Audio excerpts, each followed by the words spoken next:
ETF index mutual funds నేర్చుకుని stock మార్కెట్లో రాణించాలనుకుంటున్నారా? వెంటనే ఈ నెంబర్కి కాల్ చేయండి.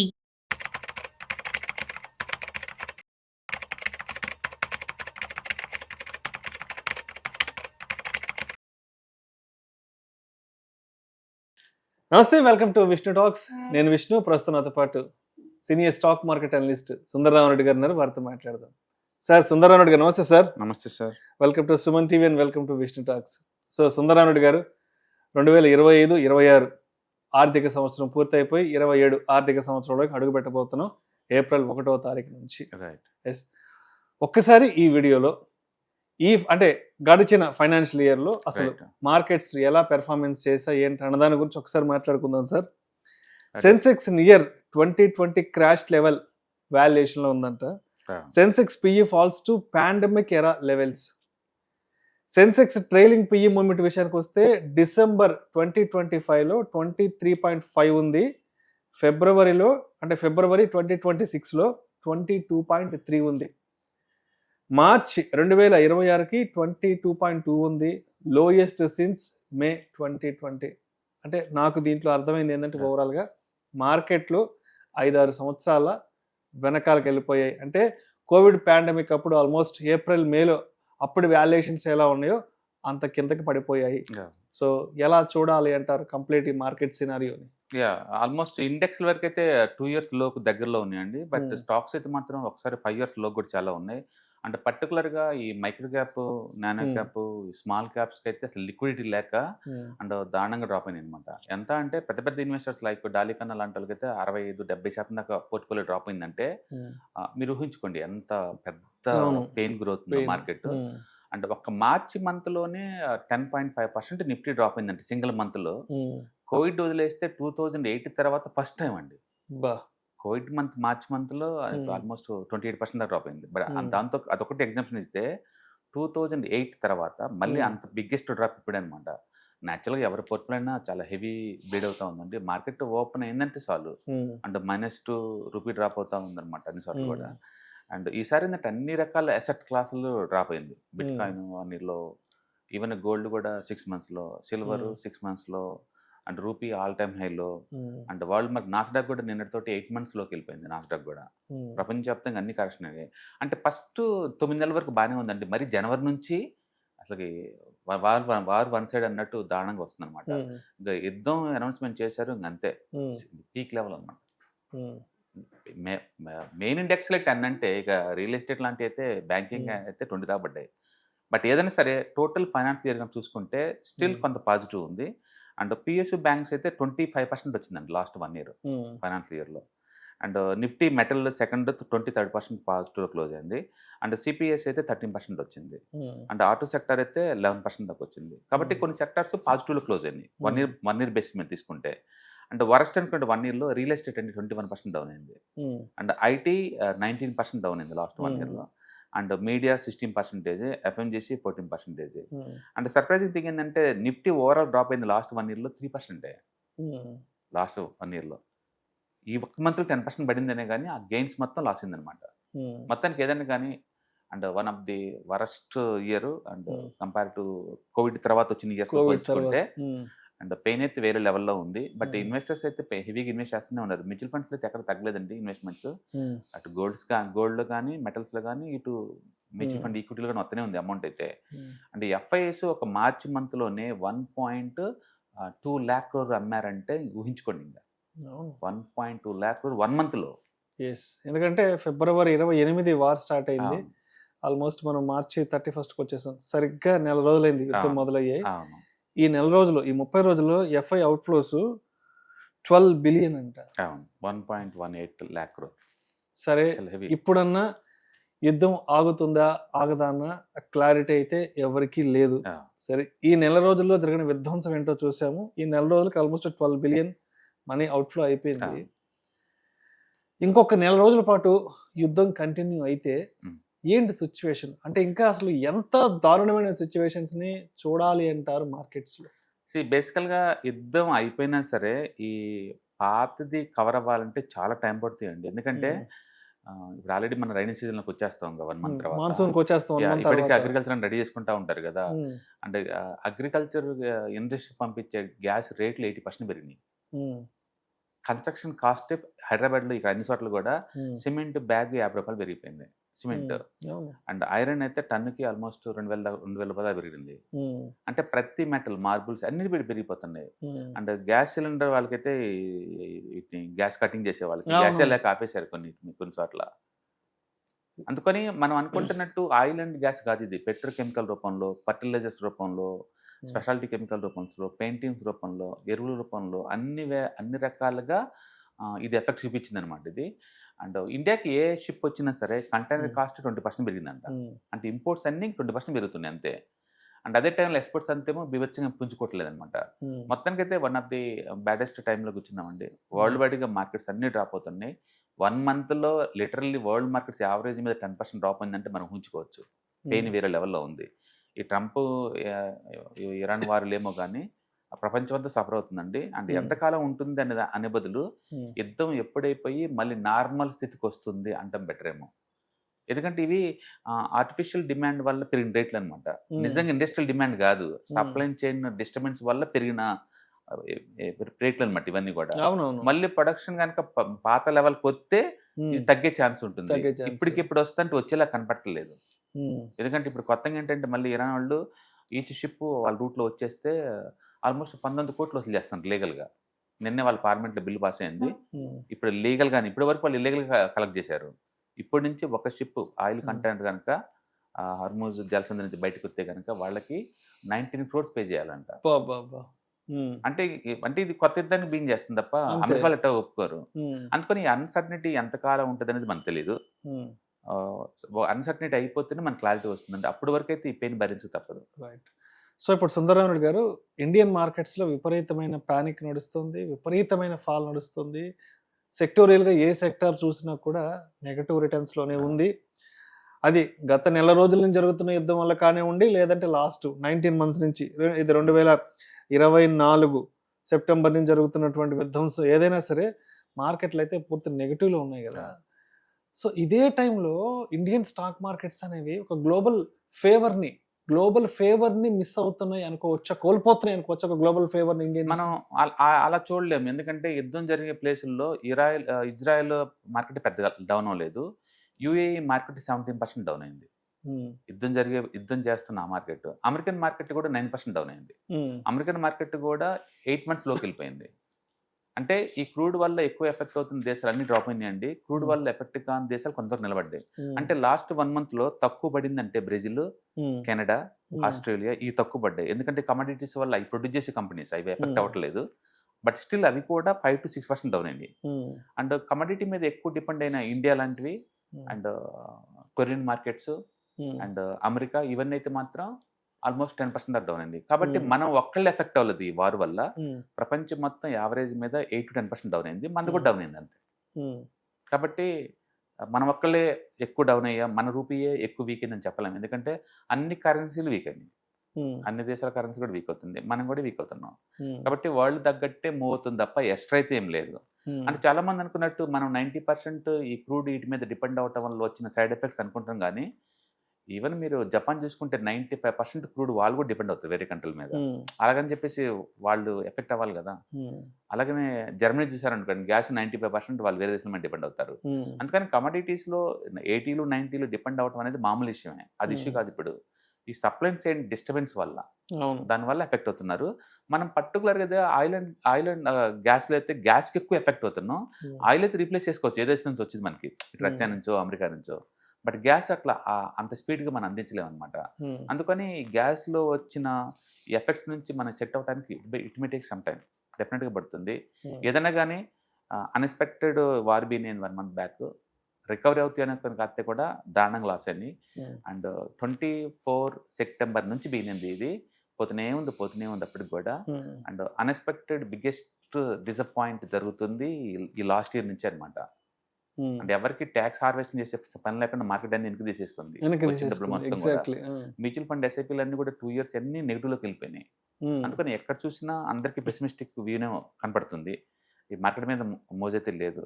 ఒకటైతే నిజం, పట్టడం ఎంత స్పీడో పెరగడం కూడా అంతే స్పీడ్ ఉంటుంది. ఎందుకంటే ఇవి ఇండస్ట్రీ టూ మచ్ డిమాండ్ వల్ల వచ్చినాయి కాదు, అవునవును. దొరకటం లేదని ఒక రీజన్ తోటే వారు కనుక ఆగిపోయి మళ్ళీ మునుపటి పరిస్థితి కనుక వస్తే మార్కెట్స్ అదే స్పీడ్తో రికవర్ అవుతుంది. ఎందుకంటే కోవిడ్ అప్పుడు 1 monthలోనే ఆల్మోస్ట్ 38% దాకా డ్రాప్ అయింది మార్చ్ మంత్లో.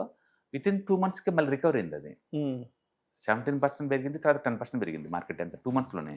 అంటే మార్కెట్ ఎంత స్పీడ్గా పడితే విత్ ఇన్ ద 2 months కల్లా అంతే స్పీడ్తో పెరిగే ఛాన్స్ ఎక్కువ ఉంది. అది హిస్టరీ చెప్తుంది. అయితే ఎక్కడ ఆగిద్ది అంటే ఎవరి దగ్గర ఆన్సర్ లేదు, ఎప్పుడు రికవర్ అవుద్ది అనుకుని ఎవరి దగ్గర ఆన్సర్ లేదు.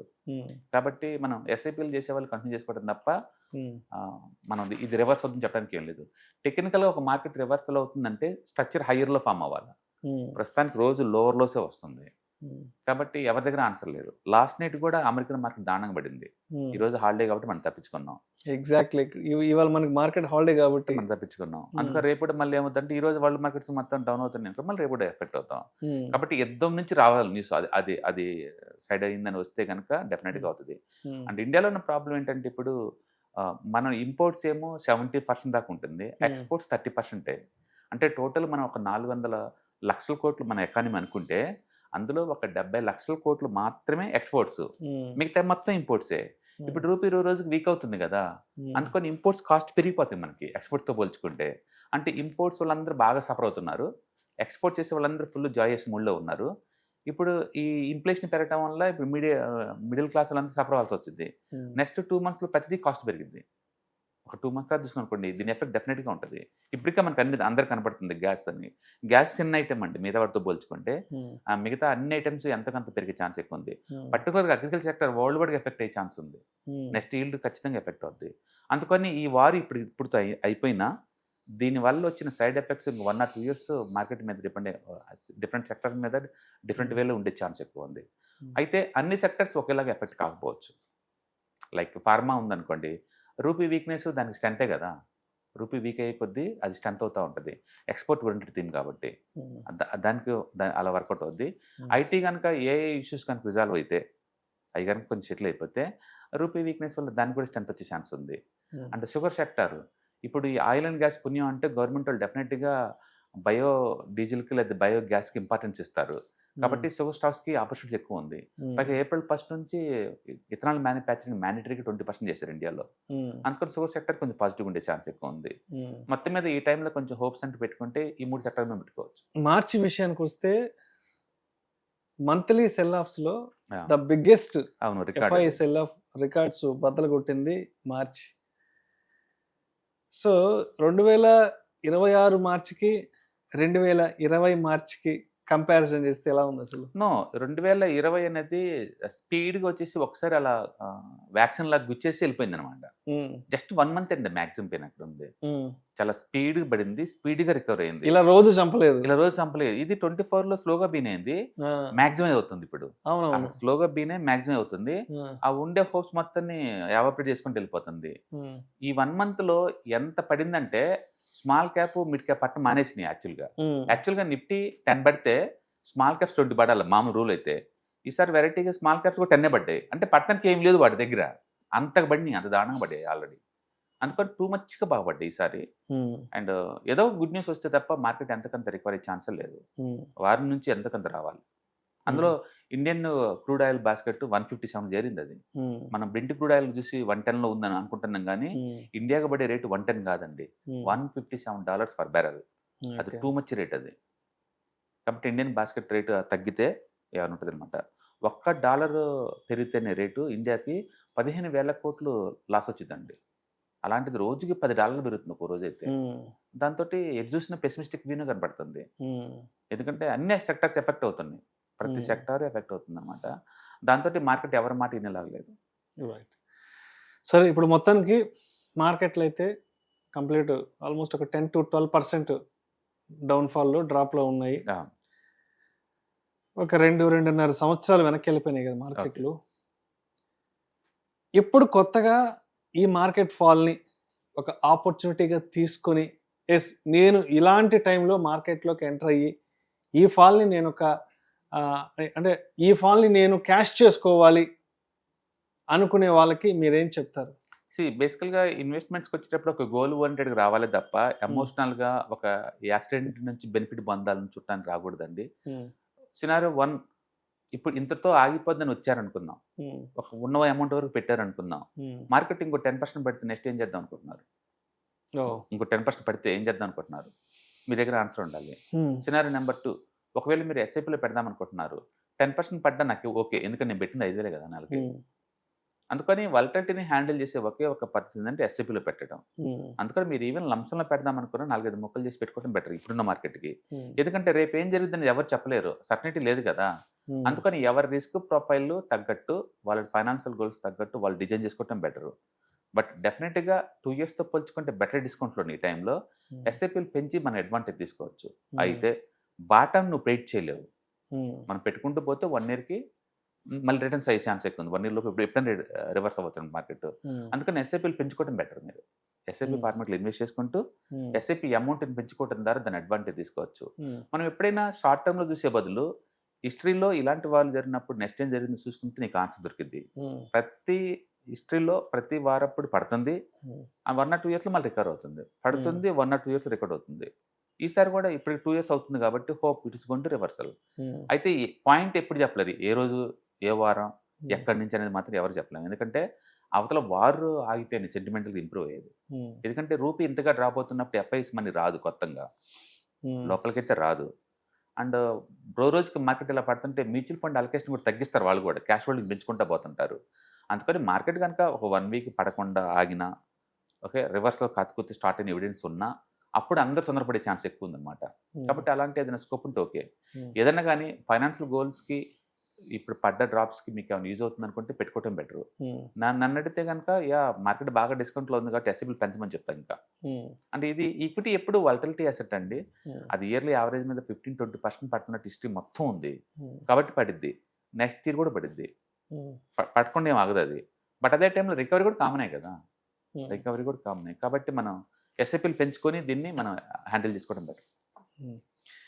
ఇప్పుడు ఆల్మోస్ట్ ట్రంప్ కూడా ఒక 1 month బ్యాక్ చెప్పాడు, నేను యుద్ధాన్ని మే నెల వరకు కొనసాగిస్తాను చెప్పేసేసారు. సరే, ఇప్పుడు యుద్ధం ఆగుతుందా లేదా అంటే ఎవరికి క్లారిటీ లేదు. ఎందుకంటే అటు ఇరాన్ తగ్గట్లేదు, ఇజ్రాయెల్, అమెరికా ఎవరు తగ్గట్లేదు. సో ఇంకా 1-2 నెలల పాటు మార్కెట్లో అంటే యుద్ధ నేపథ్యం ఎలా ఉంటుందన్నది మనకు క్లారిటీ ఉంది. ఎందుకంటే అక్కడ ట్రంప్ చెప్తున్నాడు, ఎవరు కూడా వెనక్కి తగ్గట్లేదు, మేము ఇదిగోదిగా ఆపేస్తాం అంటున్నారు. కానీ ఆయన మేము ఆపేస్తున్నాం, 1 week బ్రేక్ తీసుకుంటాం అని చెప్తున్నా కూడా ఈ బ్రేక్ టైంలో కూడా మళ్ళీ బాంబు ధరలు జరుగుతున్నాయి. సో మార్కెట్ సినారియో ఏంటి అన్నదాన్ని మనం అంటే ఎంతవరకు చూడొచ్చు అంటారు. ఎందుకంటే యుద్ధం అనేది మన కళ్ళ ముందు మనకి ప్రత్యక్షంగా కనబడుతుంది కాబట్టి. సో నెక్స్ట్ 2 months ఏం చేయాలి అంటారు, ఏం చేయకూడదు? ఈ యుద్ధం అమెరికా చేతుల్లోనే ట్రంప్ చేతిలో ఉందని అనుకోవట్లేదండి. బేసికల్గా ఏంటంటే ఇరాన్ అనేది స్ట్రాటజిక్గా జియోగ్రాఫికల్గా చాలా ఇంపార్టెంట్ ప్లేస్లో కూర్చుని ఉంది. అది ఆల్రెడీ దానికి ఆ లొకేషన్ అడ్వాంటేజ్ కూర్చుంది. అది అటు యూరోప్కి ఇటు ఏషియాకి మధ్యలో కూర్చుని ఉంది అని చక్కగా. అండ్ అక్కడ నుంచి హార్మోన్ జలసంధి బాగా నేరోగా ఉంటుంది, అక్కడ కొండలు కూడా బాగా ఎత్తుగా కూర్చుని ఉంటాయి. అందుకని వాళ్ళు ఎయిర్ ద్వారా అటాక్ చేయొచ్చు, వాటర్ నుంచి అటాక్ చేయొచ్చు, అండ్ సీలో నుంచి అటాక్ చేయొచ్చు, ఎన్ని రకాలుగా అటాక్ చేయొచ్చు ఆ ప్లేస్కి. ఇప్పుడు దానికే వాళ్ళు టోల్ గేట్లా పెట్టుకుంటున్నారు. ప్రపంచంలో ఈ జలసంధులకి టోల్ గేట్ పెట్టడం మామూలు విషయమే, కానీ అవి ప్రైవేట్ వాళ్ళు మెయింటైన్ చేసేటప్పుడు న్యాచురల్గా డెవలప్ అయినట్టు ఎవరు ప్రపంచంలో ఎవరికి ట్యాక్సీలు లేవండి. ఇప్పుడు సుయేజ్ మీద ఉందంటే ఈజిప్ట్ మెయింటైన్ చేస్తున్నారు దాన్ని, వాళ్ళు తోమారు వాళ్ళు 40 kilometers. అందుకని ఏ అయితే ఆర్టిఫిషియల్గా కెనాల్స్ ఏర్పడ్డాయో అక్కడ మెయింటెనెన్స్ కోసం డబ్బులు వసూలు చేయడం మామూలు విషయం. బట్ ఇది న్యాచురల్గా ఏర్పడింది.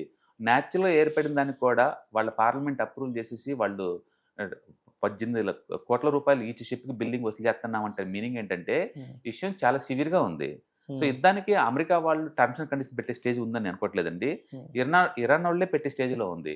అందుకని స్టేట్మెంట్ ఏదైనా ఉంటే అమెరికా నుంచి రావడం కాదు, ఇరాన్ నుంచి రావాలి. ఇరాన్ నుంచి రావాలి. వాళ్ళు ఆ ప్లేస్ నుంచి వచ్చే ఆయిల్స్ లో కనుక డిస్టర్బెన్స్ లేకుండా ఉంటే వీళ్ళిద్దరూ ఇంకొక 10 ఏళ్ళు యుద్ధం చేసుకుని పెద్ద ఎవరు ఎఫెక్ట్ అవ్వరండి. వాళ్ళు కావాల్సింది ప్రపంచానికి ఏంటంటే ఆ హార్మోన్ జలసంధి నుంచి ఫ్రీగా ట్రాఫిక్ వస్తుందా లేదా ఒకటే కావాలి. అది ఎప్పుడు క్లియర్ అవుతే అప్పుడు 6 గల్ఫ్ కంట్రీస్ నుంచి ఆయిల్ ఫ్రీగా బయటకు వస్తుంటుంది. ఎప్పుడు మిగతా ప్రపంచం మళ్ళీ మామూలుగానే ఉండిపోద్ది అనమాట. అందుకని అమెరికా వాళ్ళు టర్మ్స్ అండ్ కండిషన్స్కి ఇరాన్ వాళ్ళు ఒప్పుకుంటారని అనుకోవట్లేదు. కానీ బట్ స్టేట్మెంట్ ఏదైనా సరే ఇరాన్ నుంచి వచ్చేస్తే మనకు అప్పుడు ఐడియా వస్తుంది అనమాట. అందుకని రోజు రోజుకి అది ఎక్కువేలా కనపడుతుంది, ఎక్కడ తగ్గినట్టు కనపడతలేదు. ఊహించండి, ఒక చిన్న దేశం చుట్టుపక్కల గల్ఫ్ దేశాలు అన్నిటితో పోరాడుతుంది. అవును సార్. అమెరికా ఎయిర్ బేస్ మొత్తం 14 దేశాల్లో పడగొడుతుందంటే అది మామూలు విషయం కాదు. టాప్ మేనేజ్మెంట్ అందరూ చనిపోయినా కూడా ఇంకా యుద్ధాలు చేస్తున్నారంటే ఎంత స్ట్రాటజిక్ గా ఎంత ప్లాన్ గా ఉన్నారో ఊహించుకోండి. అంటే చెప్పాలంటే వేరే దేశం అయితే సరెండర్ అయిపోయిండేది. మీరు చెప్పినట్టు టాప్ మేనేజ్మెంట్ మొత్తం లేపేశారు. యుద్ధం స్టార్ట్ అయిన ఫస్ట్ 24 hours లేపేశారు. బట్ వాళ్ళు ఎక్కడ సరెండర్ అవ్వలేదు తెలుసా? ఇప్పుడు ఈ టైంలో ఏంటంటే బేసికల్ గా అయితే గల్ఫ్ కంట్రీస్ లో వాళ్ళ బిజినెస్ లని డౌన్ అవుతున్నాయి కాబట్టి వాళ్ళు యుద్ధం ఆపాలని రిక్వెస్ట్ చేయాలి మామూలుగా అయితే. ఎందుకంటే ఖతర్ కానీ సౌదీ అరేబియా కానీ అన్ని బహ్రెయిన్ కానీ అన్నిటికీ డామేజ్ జరుగుతుంది కాబట్టి. కానీ వాళ్ళు ఇప్పుడు కాకపోతే ఇంకెప్పుడు వీళ్ళ మీద యుద్ధం చేయలేదని వాళ్ళందరూ ఇంకా ఎంకరేజ్ చేస్తున్నట్టు చూస్తే. అందుకని ఈ అమెరికా వాళ్ళు ఎప్పుడు క్లారిటీ ఇస్తారో మనకు తెలియదు కానీ అండ్ ఏదో ఒకటి సంధి చేసుకుంటేనే ప్రపంచానికి మంచిది. యుద్ధం కానీ కంటిన్యూ అవుతే ఎన్ని రోజులు అవుతాయి మనకే తెలియదు. బట్ చూస్తే చాలా అగ్రెసివ్నెస్ కనపడుతుంది అమెరికా వాళ్ళ దగ్గర. ఎందుకంటే వాళ్ళు మళ్ళీ 3500 మంది మెరైన్స్ పంపించారు, కొత్త షిప్లు పంపిస్తున్నారు, అంటే హెవీగా వాడుతున్నారు ఆయుధాలు మొత్తాన్ని. కాబట్టి యుద్ధం చూస్తే వీళ్ళు ఎక్కడో ఆగిద్దన్నట్టు ఏం లేదు. కాబట్టి ఇంకా కంటిన్యూ అయ్యింది. బట్ ఏదైనా సరే ఇంకొక 1 month కనుక అది కంటిన్యూ అయితే ఇప్పటికే బ్రింట్ క్రూడ్ ఆయిల్ ఆల్రెడీ $115 దాటింది.